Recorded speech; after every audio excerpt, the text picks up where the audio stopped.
Welcome to Brightly, You Radiant Being, the show that wildly recognizes, encourages, and invests in the radiance we all carry so you can shine your brightest. Each episode, we share soul driven advice and topics to help you live more brightly in mind, body, and spirit. Through sharing our experiences, friendship, and passions, we hope to impact you to step more brightly into yourself, inch by inch. Hi, Amy. Hi. Hi, Tracy.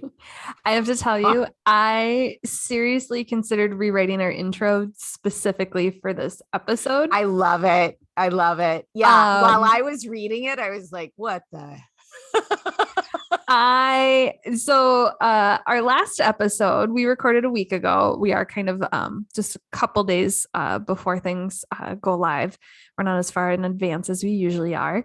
But you were an emotion I've never seen you be for our whole pre-show chat. And then you turned it on, which I appreciate because we had a topic already kind of planned out and weren't quite sure we wanted to be so reactive last week in our feelings. But how are you feeling this week? Yeah, thank you for asking. So last week, the feeling I was feeling that apparently we weren't going to mention, but we are definitely going to mention today, we're going to talk all about it today, was angry. Now, today, I don't feel as angry, as raw as I did last week. However, there is still like this low level sort of rage inside of me. But what's happened is you and another friend have actually helped to direct that anger in a focused way. And so what I loved is that you actually brought up, you said, and I can't even remember when you brought it up. I might have been after we had recorded. And then you were just like, for next time, should we just switch it up? Do you want to talk about be angry, like stay angry, like anger? And I was like, yes, I do. And that's not an exaggeration. That was the place she was at. I think I asked just before we started recording. I'm a little bit more cautious. I was a little bit where you were at, but also wanted to be mindful of what, the people who listen to our show expect. Right. And cautious to bring things in the room. So just before anybody skips, right. We try to keep a safe space in the sense that we try to keep sort of some of the outside world out of this space. So so we're not going to bring current events into the show today specifically, but we do find ourselves as a values-based organization or company or podcast. And one of our values or things that we talk about a lot is feeling your feelings. And a succession of current events, with one as kind of the tipping point, create a lot of rage. It lit a lot of fires. And the reason why I kind of considered rewriting our intro wasn't necessarily because our intro and feelings of rage and anger can't coexist. I think you can be your brightest self and have soul-driven advice and be an angry person, have angry feelings. But I wanted to try and come up with something that was really reflective of where we were, but yet still in line. And it just, nothing was coming out right. And that's when I decided, a lot of what we talk about is our experiences and what we're going through and what we're trying out and what we're trying on and where we've been. And if other people are angry, whether at current events or personal events or childhood shadow work and traumas, like maybe this episode on, be angry can help with that. Yeah. I agree. I think that for so many of us, I guess I won't speak for everyone. I'll speak for myself. I was raised and I actually had a pretty, my parents were pretty forward looking for the time and for their age. They were older parents when I was born. And it was in the late 50s. And so you'd think it would have been very conservative, but they were pretty open about some things. And yet, I went to a Catholic school and I was very much raised to be a good girl, to be happy and to be good and not to have tantrums, right? One And of my, so, oh, yeah, go you ahead. sit there with your back very straight and you have a smile on your face and you raise your hand and you answer the question and you don't scream and cry because your sock, something happened to your stuffed animal, or your sock is twisted. I don't know. I mean, those are very stupid little things, but Well, so I mean, two things come to mind. It wasn't until I was 28 years old and working for an eating disorder clinic that I had another adult teach me or tell me what does and doesn't have morality in the world. And I couldn't believe that I had never saw it that way. But how we label things good and bad for things that can't be good and bad. Food does not have morality. Right. Emotions do not have morality. What happens is it's the preference of the people around you, or kind of that politeness mannerisms that you were taught of not to make things unpleasant for other people. Right. You never rock the boat. Yeah. You do not rock the boat. And so if you can maintain that Status even quo. keel, what? Status quo. Status quo. And unfortunately, I took that into my adult life and didn't understand like how to have fights, like how to have, I don't mean like, barroom fight or anything. I mean, as an adult with a partner, how to have a disagreement with them. I thought I did. It was kind of shut down. And then I just thought that the best thing for everyone was to just maintain and not get angry, and certainly maybe get angry, but all by myself in the, bathroom, right? You never showed it to other people and you did not discuss it until finally one day you just blew up and it felt like it came out of left field, right? Yeah, I do. There is one part of that, not rocking the boat, as you say, that I've kind of have come to agree or try and uphold in my life, that if you are at an event where the mood has kind of been agreed, so a wedding, a party, a dinner party of a certain thing, right? Like, don't bring your personal emotions into it. Like if you and a group of friends are going to a concert, buck up, right? Like either self-select your way out of it or match the energy and the mood. And then in private moments, express what's going on, like find a different alternative or a different place or way.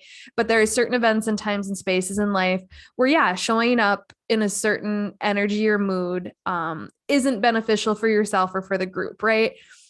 But that sort of day to day, or the people you love, or when it comes to systems and people in power and rights, transmuting your emotions doesn't do anything for you or for the situation. It's not your job to make other people feel comfortable. Yeah.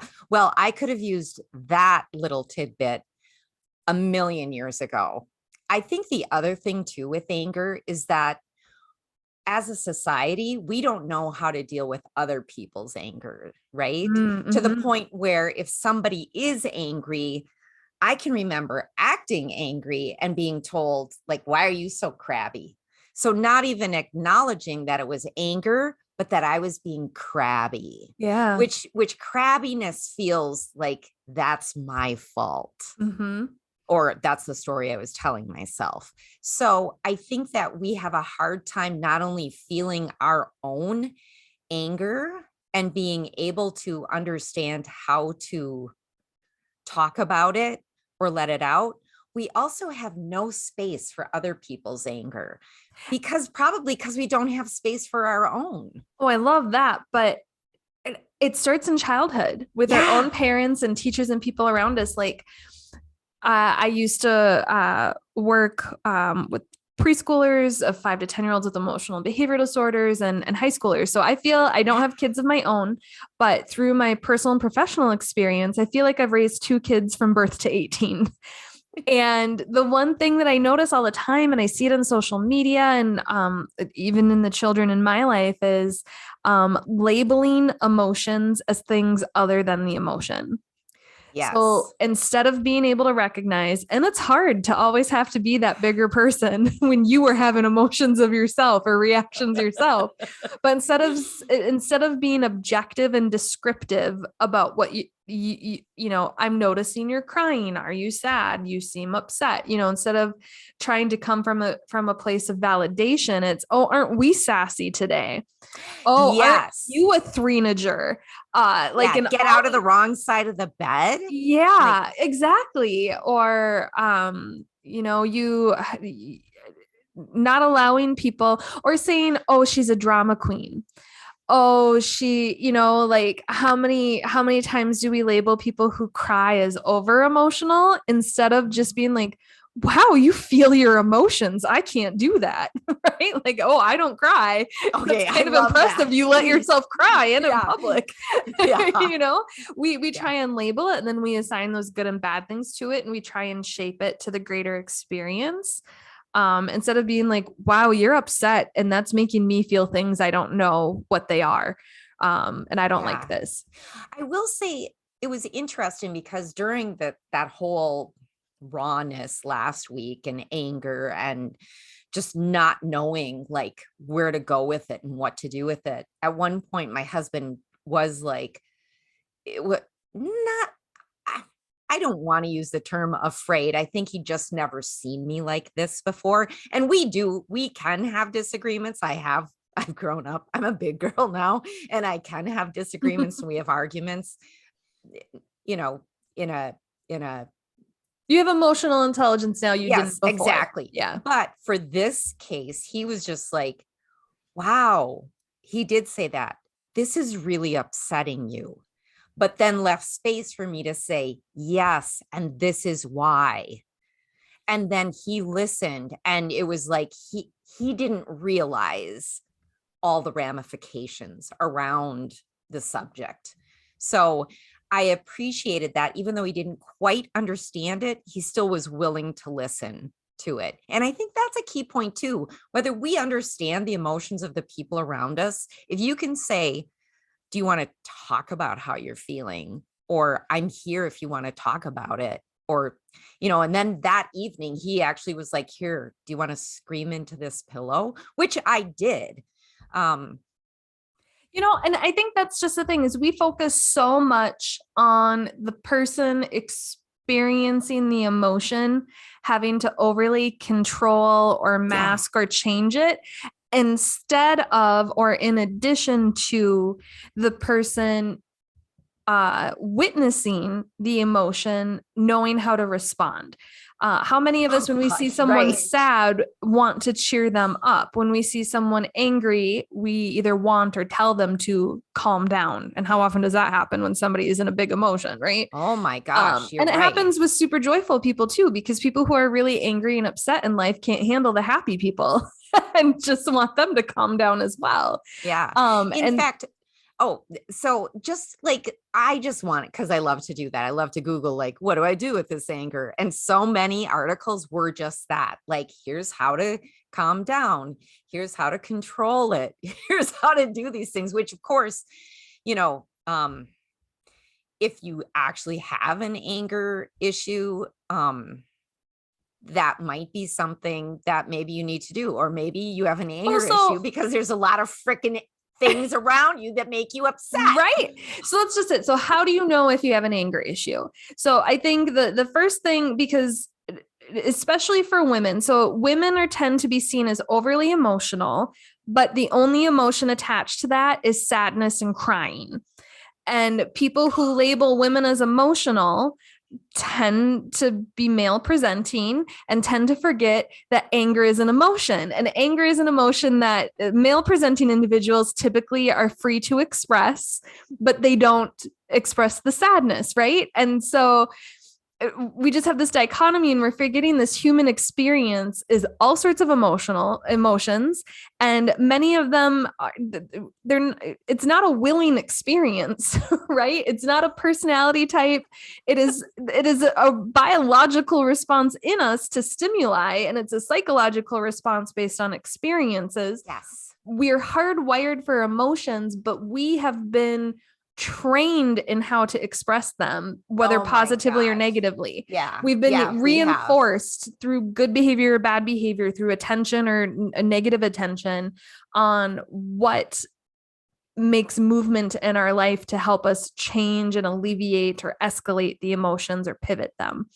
So if you look up like a feeling wheel, there's a handful of core emotions. So you have your happy, you have your sad, fearful, surprised, and bad kind of come up in different ways, disgusted, fearful, and then angry. So people tend to see happiness and angriness as like a seesaw. But you can be both and right. Like, well, I think honestly, that was one of the things that I did the day that I was so angry, is I went out into nature and walked in nature and just was like all alone. And it just filled me with such joy to be in these, old woods and be by water and see wildlife. And so I do believe you can be both, or it is sort of like, yes, it's almost like it's not a seesaw, but it's like, this is the dominant emotion right now, while still feeling the other emotion. And then maybe the other emotion becomes the dominant emotion. Yeah, because you can have too much happy. You can be so focused, or your experience is so profound in the happiness area, that when you are angry, it doesn't present as traditional anger. And then you don't know how to self-soothe. And then your behaviors come out in certain ways because you don't know what's going on. Right. Right. And so you had said, how, what were you Googling? What to do with your anger? Yeah. What do I do with this anger? Yeah. So I think, and you also asked or mentioned, you could have an anger issue. So the first thing, if any big emotion is overwhelming your life, or any mental health thing, anything like that, the primary signifier for like, oh, I need help with this, is how is it affecting my life? So are you noticing that your expressions of any emotion are outweighing or impacting certain areas of your life? If so, get a second party. It doesn't have to be a therapist. I recommend it, but it could be a friend, right? Like, talk it out, get out of your own head with your emotions. The next important thing to say is, are you a danger to yourself or others, right?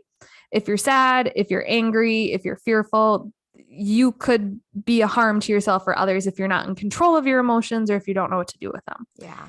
If those extremes don't apply to you, and you're just like, these current events are bringing up new things in me. Yeah. And I don't know what to do. My recommendation, I don't know what Google said, but be angry. Right? Be angry. Be angry. I'm mad as hell and I'm not going to take it anymore.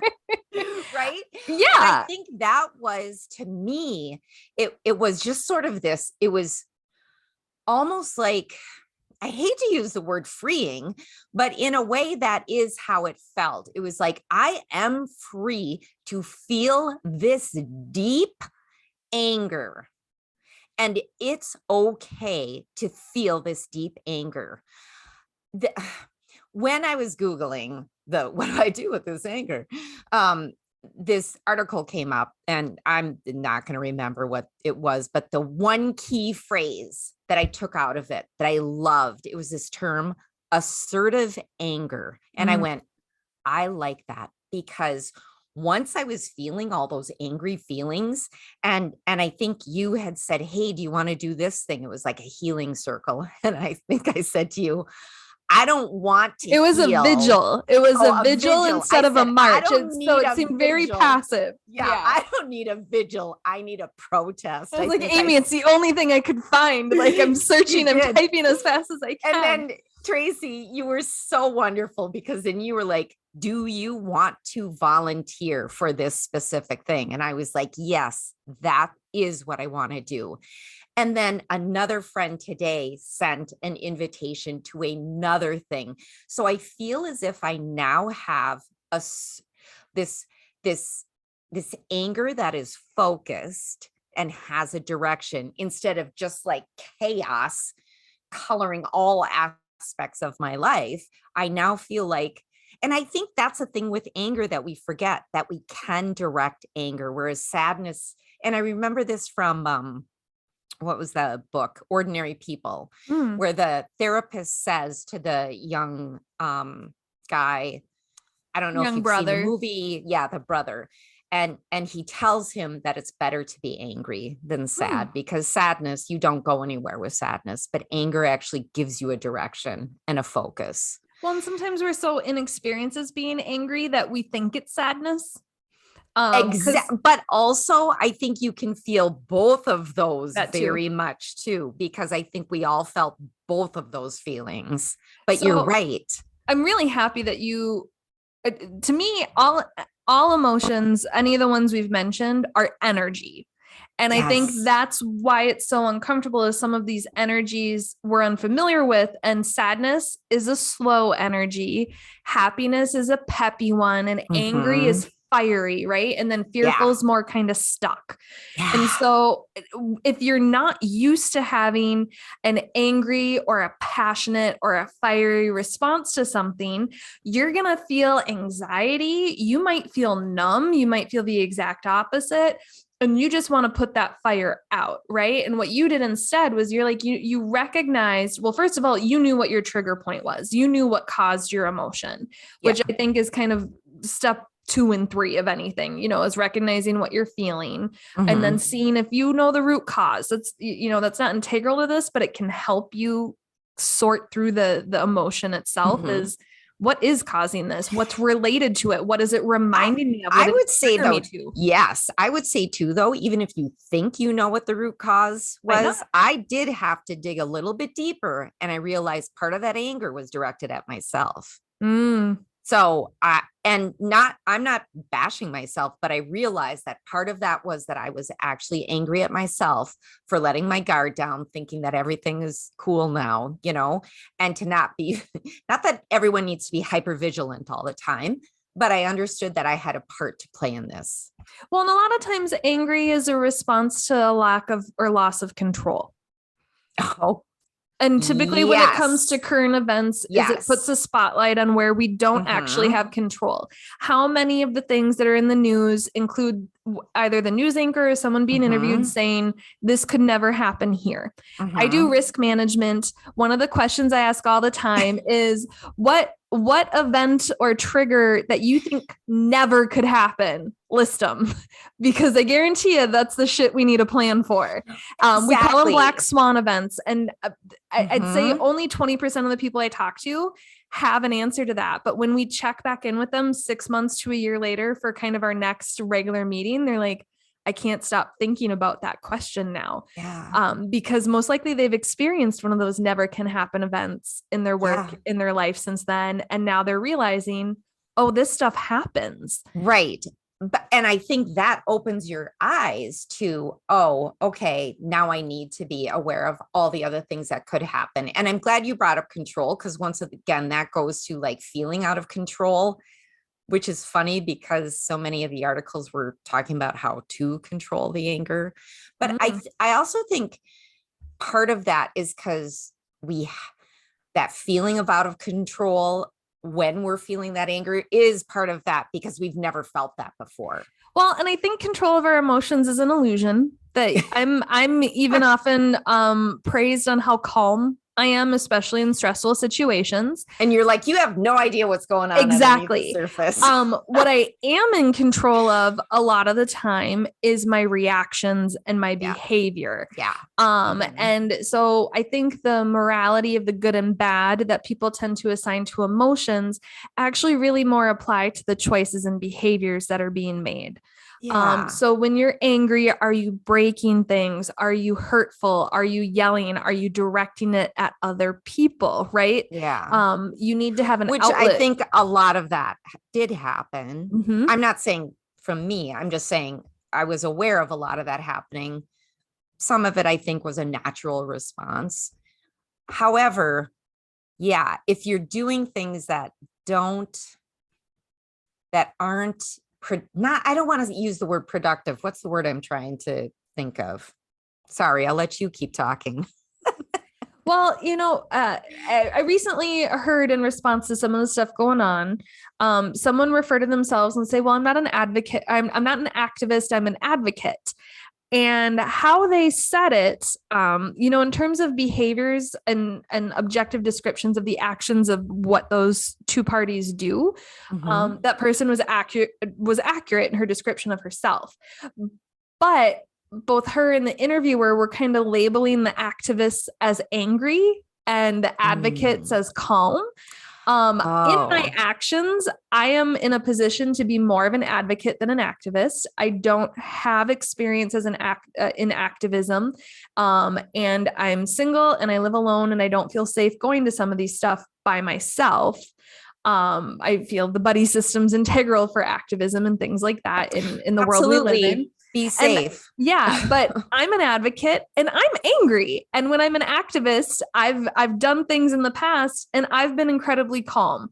And so I don't think that that's a fair assessment. It is not. No. And so it can't all be about the productivity of it either, because something can be productive and harmful and hurtful at the same time. Yeah, it's not the word that I'm looking for. I feel it's the word I'm looking for is more like a way to, you channeled your energy. Yeah, I'm not sure. The other thing is too, I was shocking. I was on Instagram and someone was talking about an extreme emotion and why you have those extreme emotions. And I'm not going to get this right. It was from The Moon Awakening, but the paraphrase was, and I'm just looking at my notes, it's like you wouldn't have such a strong emotion if you weren't supposed to do something about it. So your strong emotion is actually like this push in a direction to, and once again, not accomplish, not be productive, but to do something about it. So like you said before, do you need to talk to somebody? Is it just a friend? Do you need to, like you brought up volunteering? I now know I'm going to volunteer. Am I still angry? Absolutely. But I also know my anger is not quite so jaggedy. It's motivating. It is motivating. Thank you. It is motivating. Our emotions are tied to our values and our beliefs. They're tied to who we feel we are as core individuals, because we're all humans having a human experience, yet we all react emotionally very differently to very different things. So it's tied to something. So if you're having emotions related to something, it's kind of like that Jeff Foxworthy thing, like, here's your sign. Why are you ignoring your sign? You care about this, or you're feeling hurt by this, or, you are having a reaction to this. Do you know what it is and why? And how you can rechannel or redirect it, and not necessarily redirect it from anger, right? But, have that emotion feel manageable, right? And to the point where it's not just like internal, but you can actually turn it outward without being mean. You have to express them. We talk all the time about feeling your feelings, and that's not necessarily an internal experience. Sometimes feeling your feelings is dancing. Sometimes it's screaming. I saw a TikTok and I sent it to you recently where someone said, "Oh, you can't scream out loud. If when you think you hear thoughts in your head, just scream in your head. It's the same effect." And I was blown away because it totally works. I know. I've never thought of that before, and now I'm always like in my head. I used to go for vibe drives. And sometimes when I go for a vibe drive, I pick a direction, drive towards the sunset and pick a playlist and just have a vibe and just either try and create or maintain an emotion or an experience. And sometimes that's just listening to Korn and System of a Down and hardcore rock and screaming at the top of my lungs, because for some reason, Tracy feels like people outside of her car can't hear her, especially not at 70 miles an hour. Right.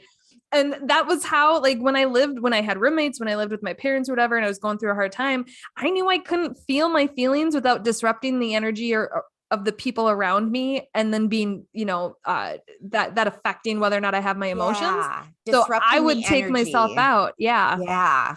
But I want to go back to listening to Korn, because I thought about something today too. I was like, yeah, my feelings of sadness and what do I do? And also rage. It was like, and I thought to myself, it was like, of course, it's the song right now, the Kate Bush song from Stranger Running up Things. that hill. Running up that hill. And if I could make a deal with God. And so I'm like that. And also like Slipknot or, something like that, where it's just like, so I was like, that's how I feel. This and this. Music is so great to me because for me, my music either has to match my mood or it's creating my mood. Yeah. So like we have a Minneapolis Public Radio, The Current is a great radio station, but it is so scattered in the music it plays that my emotions are just like up and down, up and down, up and down. It's a slow song, it's a fast song, it's a rap song, it's a this, and it's like, it's great music. I am not emotionally stable enough to listen to this kind of shuffle, this range of artists right now. I need my perfectly curated playlist for this. I need the ability to skip a song, but it's also really helpful that I know when I do need to self-soothe, or if I do want to let my anger out, if I do want to be happy, music is great for that. An example of something that's not good for it, alcohol. Right. Food. Yeah. Anything in excess. I think venting holds a purpose and a place, but if every time you're talking to someone, you're venting, not working anymore, you're I agree. Because then it's not, you haven't directed it. Mm-mm. You're just spreading it. It's just blah. And if you are okay with maintaining that as your status quo, then keep going. But if you want to, sometimes people talk about transmuting hate and anger into love. I think that's bullshit. I don't think I have to transmute anything. I'm a human having a human experience. I think what I am in control of is how I make other people feel. And so I need to be aware of that and not be hateful or angry and direct that towards a person, and have ownership of what I'm feeling, regardless of what the trigger is. I'm responsible for my reaction, even if my body is creating this without my consent. I need to have the self-awareness to know I can't have this argument right now. I need a timeout, right? Like things like that. But also recognizing I can change it if I need to, but I can just feel my feels if I need to. But you get to set that time limit for you of how long am I going to stay stagnant in this feeling? Is this feeling doing anything for me? Is it helping or hurting? Do I want to see growth in this area? And so for you, what's going on in the world, you can't personally change with your own decision and action, but you can help contribute to the effort to change it. Yes. And I love that. Help contribute to the effort to change it. Yeah. Yeah. Thank you. Okay. Well, I think I feel better now. and hopefully all of you listening feel better. So, I hope you feel angry, damn it. Directed. I feel directed. If this is new for you, I don't know if you're listening in your car, on your walk, on your way to work, sorry. But I still maintain, be angry. I think you can be angry, and I think you can still have loving relationships and happy, positive moments. Yeah. And when I say feel better, I think I was more like feel better about being angry. Oh, thank you. Okay. I feel totally better about being angry. I'm fine with it. I'm fine with that. I'm mad as hell and I'm not going to take it anymore.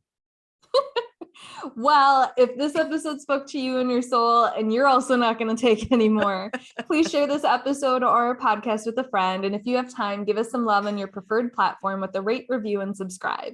You can also reach out to us via Instagram and YouTube under The Brightly Podcast or via email at brightlypodcast@gmail.com. And with that, we hope you have a bright and beautiful and righteously angry day. Bye. Bye.